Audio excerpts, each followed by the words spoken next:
Մենք երբեք չենք դիտարկում փրկարը որպես զուտ մասնագիտություն։ Մենք ավելի շատ դիտարկում ենք փրկարը որպես առաքելություն, ապրելակերպ եւ հոգեվիճակ։ Փրկարարի մասնագիտությունն ընտրած Սեդա Այվազյանը սովորում է ներքին գործերի նախարարության կրթահամալիրի 4-րդ կուրսում։ Արդեն մի քանի ամիս է ուսումնական այս հաստատությունը գործում է նոր կառուցվածքով։ Ներկայիս կառուցվածքով, անվանումով եւ կազմակերպաիրավական ձևով ներքին գործերի նախարարության կրթահամալիրը մոտ 1 տարվա պատմություն ունի։ 2024 թվականի դեկտեմբերին կառավարությունն ընդունեց որոշում, որով ներքին գործերի նախարարության ոստիկանության կրթահամալիրն ու ճգնաժամային կառավարման պետական ակադեմիան միավորվեցին ու ձևավորվեց մեկ միասնական ուսումնական հաստատություն։ Իրականացնում է 2 ինքնուրույն բլոկներով ուսումնական գործընթաց,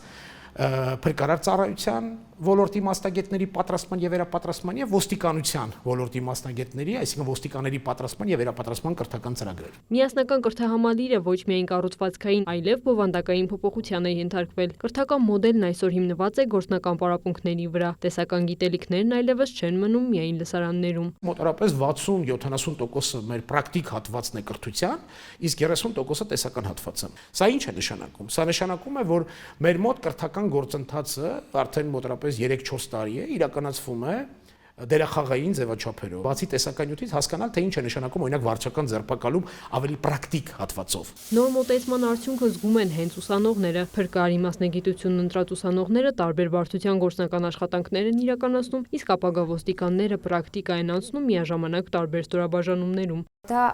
այսպես ասեմ, ավելի կարևոր է, քան երբեմն տեսականը, որովհետև գործնական աշխատանքների ընթացքում ավելի թե մեխանիկական եւ թե տեսողական հիշողությունը ավելի